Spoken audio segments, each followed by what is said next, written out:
Бәріңізге қайырлы күн. Бүгін біз 200 мың теңгеге дейін қандай ноутбук алған дұрыс, жалпы офиста жұмыс жасаған кезде қандай ноутбуктар пайдаланған дұрыс, памяті қанша болу керек, қанша азу болу керек деген секілді. Сол үшін бүгін біз Технодом дүкеніне келдік. Осы Технодом дүкенінде қандай ноутбук 200 мың теңгенің өз бағасын лайық, соны бүгін біз өзіміздің мнениемізді айтып, сіздермен бөлісетін боламыз. Және қандай нәрсені ноутбук алу барысында қандай қателіктер жібермеу керек, сонымен де сіздерге бөлісетін. Сол үшін біз міне Технодомға келдік. Қараңыздар.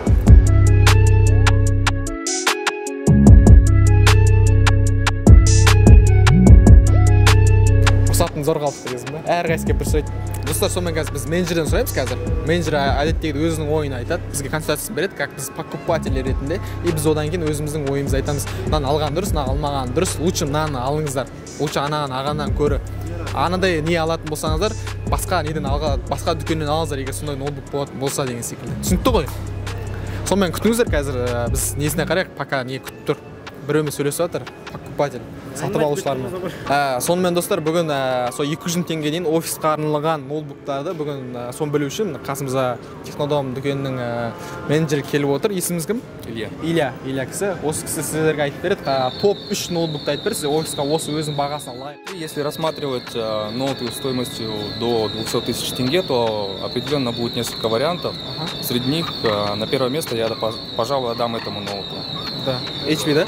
Да, это HP. В данной конфигурации мы имеем i3 процессор чисто офисного плана. Оперативная память 4 гигабайта и SSD накопитель. Именно что дает ему преимущество, это SSD накопитель на 256 гигабайт, за счет которого он 4 раза быстрее обрабатывает информацию, загружает операционную систему, и программу, которую мы сюда устанавливаем, соответственно, он тоже грузит гораздо быстрее. То есть это ускоряет процесс его работы, выделяя его даже на фоне более дорогих ноутов. Поэтому первое место однозначно будет его.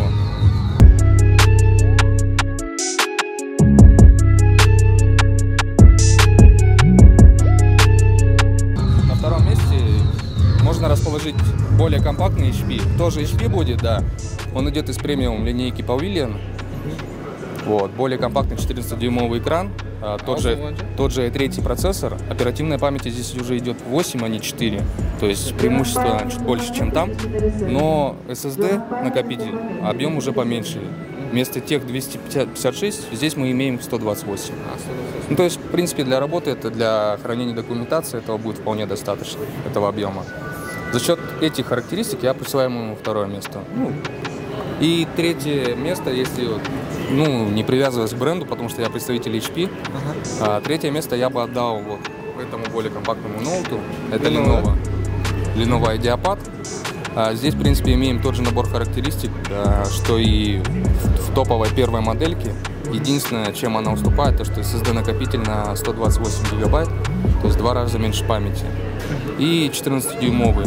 В плане работы не всей категории пользователей удобно маленькое устройство, потому что от длительной работы все-таки зрение устает.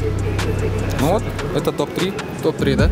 200 мыңға. Сонымен достар, 200 мыңға дейін ноутбуктардың ішінде осы Илья менеджердің айтуы бойынша бірінші орында HP ноутбук дейді, 183 мың теңгеге дейін.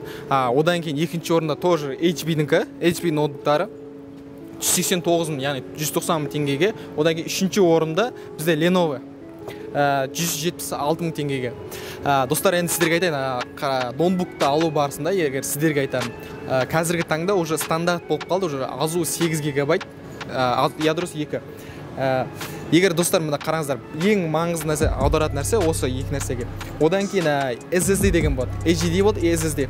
Соның ішінде сіздер алу керексіздер SSD-ді. Себебі SSD ол 4 есе бана HDD қарағанда тез жұмыс істейді. Яғни сіздер жұмыс істеу барысы, Word ашу немесе программалар ашу, басқа нелерге қарағанда, басқа сол өте тез ашады. Яғни SSD болса. Ең маңыздысы осы нәрсеге назар аударғандан дұрыс. Менің өзім ойымша, достар, егер сіздер офиста жұмыста арналған болса, егер офиста көбінше ноутбуктарында деу емес, более компактный, немесе Lenovo, немесе HP. Мен сіздерге айтарым, Lenovo'ның көптеген нарықта өзінің кері отзывтары бар. Сондықтан мен сіздерге ұсынарым, егер Технодом келсеңіздер, именно Технодом келсеңіздер, HP-дің ноутбугын алған дұрыс, осы 190 мың теңгеге өзінің бағасына, және бұл жерде тоже SSD бағана процессор. Тез жұмыс істейді ноутбугыңыз, әрі компактный өзіңіз офиста, реально компактный комфортно жұмыс істейсіздер. 200 мың теңгеге дейін осы ноутбуктан алғандарыңыз дұрыс. Егер достар іздесеңіздер 120 мың теңге, 130 мың теңге ноутбук іздесеңіздер, айтып қойын достар. 1 жылдан кейін, 2 жылдан кейін ол ноутбуктарыңыз жұмыс істей ме, істемей ме, сізде оның өзі екі талай. Түсінікті ғой? Егер алатын болсаңыздар, как минимум 150 мыңнан жоғары алыңыздар, сонда сіздерге ұзақ жұмыс істейді. И мен сіздерге ұсынарым, осы именно технодом келсеңіздер, осы HP-дің осы түрін алғандарыңыз дұрыс, менің ойымша. Ал басқа да брендтер бар, мысалы Қытайдың брендтері бар, одан кейін бір Acer бар деген секілді. Оны сол дүкендерге барғанда оны да айта кетерміз, сол жайында да. Түсінікті ғой? Бәлен. Сонымен достар, 200 мың теңгеге дейін ноутбуктар сіздерге айтып кеттік. Қандай ноутбук алған ұнаған болса, онда каналға тіркеліңіздер, лайк басыңыз және қоңырау шантты басып қойыңыздар. И келесіде қандай видео шыққан қалайсыздар, комментарийге жазып кетіңіздер. Сонымен рахмет достар. Қайырлы күн достар, бүгін біз екінші блогымыз осы Технодом дүкеніндегі 400 мың теңгеге дейін қандай ноутбук алғанды, яғни бұл 400 мың теңгеге бұл осы жерде сіздер уже монтаж жасай аласыздар, фотошоппен жасай аласыздар, тағы да басқа өздеріңіз ойын ойнай аласыздар, нормальный ойындар деген секілді.